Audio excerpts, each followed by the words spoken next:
Oh man, are the aliens gonna be woke now? Let's get some context. This video is sponsored by Hey! Forced adversity.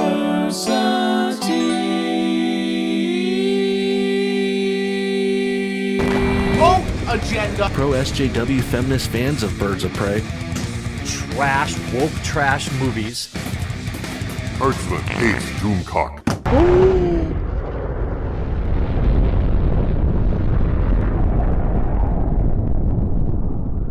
Alright, so Noah Hawley, who's a very well respected, revered producer and writer who's done lots of amazing shows in the last several years, such as Fargo and Legion on FX. He's working on a new series for FX that's supposed to premiere in December. This is, technically a Disney production because Disney owns the Alien franchise now, but they've, farmed it out to FX because FX was a Fox-owned production, so now FX is... Oh, man. But Noah Hawley made a statement talking about his series that he's working on. He says the franchise will dig deep into alien lore as well as inequality, which is an automatic red flag for, conservative grifters on the internet, because that just means they can make a new video saying that something is woke now and get a bunch of clicks, right? Like I did. Noah Hawley said, "You will see what happens when the inequality we're struggling with now isn't resolved. If we as a society can't figure out how to prop each other up and spread the wealth, then what's going to happen to us?" That's a fair point in my opinion. I think that he made kind of an error in using the phrase spread the wealth, because that gets taken to mean something that it doesn't in a lot of people's eyes. Like, to a lot of people, saying spread the wealth is essentially the same as let's be communists, right? When it's really more like corporations and billionaires have had increased profits while wages have gone down. So that's what that typically means, unless you're talking to some wacky internet commie or something like that. But, don't listen to them. So I wanted to talk about the Alien franchise and its history of wokeness, because I'm a huge fan of the Alien series. Definitely some movies more than others, but honestly, I have a soft spot for everything that has a xenomorph in it. Of course, some of them are just trash movies like Alien vs. Predator. But it's still kind of fun just to look at aliens, fighting predators like it's a mindless, dumb movie. But then, they're all over the spectrum. The Alien franchises, there's one for everybody. If you want, kind of a slow burn, atmospheric horror movie, you watch the first Alien movie, right? If you want just a balls to the wall action film, you watch Aliens. If you want to watch wasted potential, watch Alien 3. So let's look at it. I consider myself pretty well versed in the Alien verse. So I figured I'd take a look at, the history of the franchise, what the creators have said about the story as they're making it, and let's find out, is there really a reason to get upset that he's going to be taking these angles in the new Alien series? Or is it just the next evolution of something that's always existed? If you're a fan of this channel, you probably already know my answer. But if you're not, go ahead and subscribe. And if you're a fan of this channel and you're not subscribed, what's going on, man? What's going on? Do you work for the company or something? They telling you not to do it? Okay, so Noah Hawley said that we're going to explore the difference between the people who send people to do dirty work and the people who actually go do the dirty work. Let's look at Alien. As fans of the franchise know, the first Alien movie can colloquially be referred to as space truckers, because that's what it is. They're truckers in space. Right here I have the graphic novel adaptation of the original Alien screenplay, right? So the film that made it to theaters and that you've seen is a little bit different than the script originally was. Not by much, but there are some key distinctions, mostly visually, that happen in here, as well as the introduction of the android Ash. Spoiler alert, Ash is an android, and he is just programmed to get this alien specimen and bring it back. That is the only thing he's concerned about. He doesn't give a about the lives of the crew. He doesn't give a about the harm that this thing coming back to Earth would cause. All he is doing is what he's programmed by the company. It's literally just called the company, right? He's just programmed. And to use the crew as basically fodder, sacrifice them if necessary. I'm willing to bet that had things gone according to Ash's plan, part of his plan would have been to kill them all anyway, so that none of them could say anything about the alien whenever he brought it back to Earth. But what does that tell you about the company?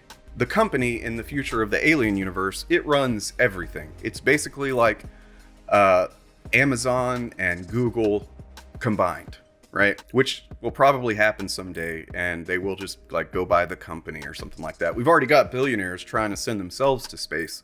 And as Elon Musk has said, whenever he starts sending people to Mars, a lot of them are going to die. And that, in a nutshell, is the corporate billionaire mindset, right?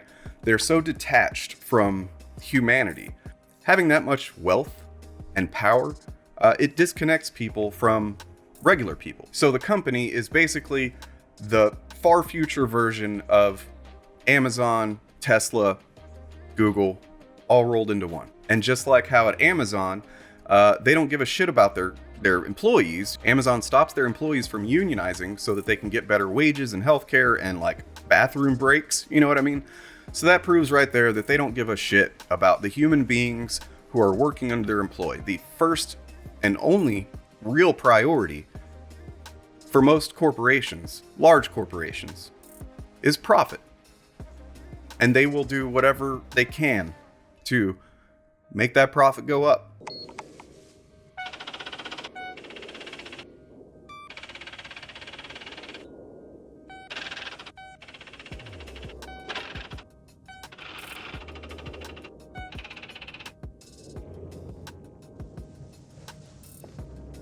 So in the first Alien movie, you've got a super powerful corporation in the company, Weyland-Yutani, and they are sending these truckers out to space to, you know, they're doing a long haul or whatever. Like, that's just normal business for them. But when the film starts, because of Ash's intentions of bringing the specimen back to Earth at all costs, right? Even and especially including killing the rest of the crew, we know that the company really fucking wanted that thing, right? That's not a fictional story, except for the whole part about being in space and an alien, right? Like, you remove the alien and being in space from it, and that's just a story about things that happen in the real world, because corporations have too much power, because business interest is placed over human interest. So those space truckers are thrown to the grinder, more or less, in order to get this specimen back. Why? Because it will make an amazing military product. It'll be a weapon. They'll study it. You know, of course, this is what they say they're going to do. We all know what would happen when a xenomorph gets back to Earth, right? Things never go as planned with xenomorphs. But it's not just financial inequality that Aliens deals with, right? It challenges gender notions, gender roles that we'd become accustomed to in movies.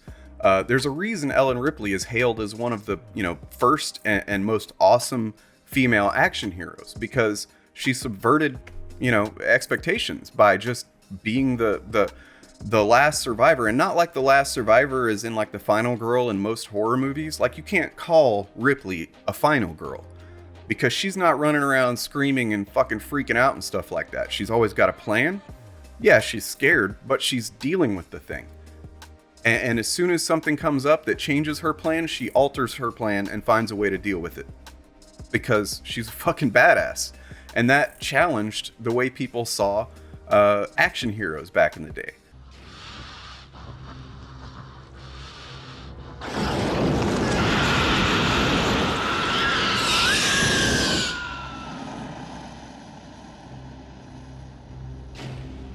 And that goes like triply for Aliens, the second Alien film, right? Because she outlasts not just a bunch of space truckers, but space marines.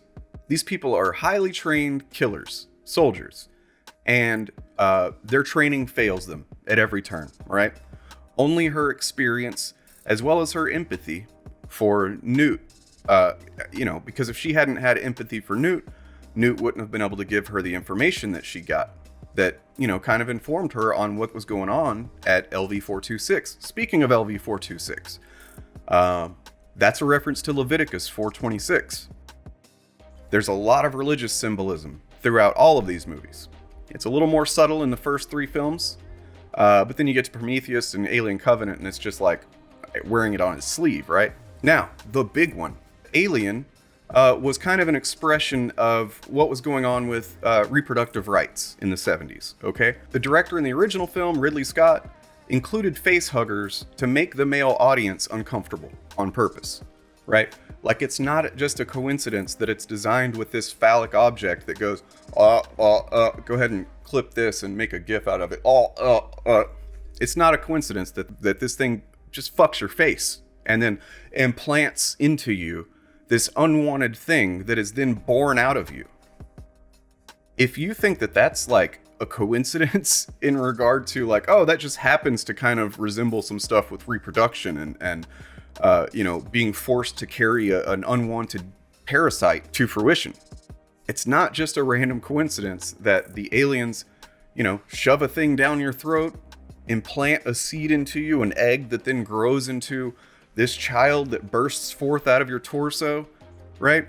I offer you a nice egg in this trying time. Yeah, he's got an egg, you might. So normally monsters in monster movies and stuff like that, they want to just kill and eat people and whatnot, right? In this case, one of the things that makes the alien, the xenomorph, so distinct is that its driving priority, its driving motivation is to impregnate people. This evokes a primal horror of being violated, of being sexually accosted. And again, it's not an accident that the alien's head kind of looks like a dick, and then it's got like a little dick that comes out of it. Now, taking that sexual violation allegory to the next level, it doesn't just do that to women in the films, it also does it to men. And that was also intentional. Dan O'Bannon, who wrote the script, said, "I'm going to attack the audience sexually. I'm going to attack the men. I'm going to put every image I can think of to make the men in the audience cross their legs." The point that Dan O'Bannon was trying to get across was more or less to cause men to kind of put themselves in the role of women. To, think about what it must feel like to be violated sexually. To think about what it must feel like to be impregnated and carry a thing to term that you don't want, that you didn't necessarily even consent to, right? So if you see anyone trying to say that the Alien films are going woke and they're like ruining the franchise, they're deviating from what made Alien special, they're full of shit, and you should tell them that. It's always had subtext and undertones of wealth disparity, class disparity, reproductive rights, challenging gender roles. It's all been there. Maybe you haven't stopped to look at it with that angle. Maybe you grew up seeing those films and you just loved the xenomorph, because I did too. I didn't think about this shit whenever I was growing up watching the Alien movies. I just wanted to see the alien tear people apart and shit. And I still do. But now I understand the creative influence behind it. Not just what's on the screen, but the subtext. What the film is trying to convey to us. Because it's not just trying to say, hey, look how cool these aliens are, and isn't it scary? That's just the superficial aspect. You look deeper, and you don't even have to look very deep, and you can see what it's really about, and always has been. Peace.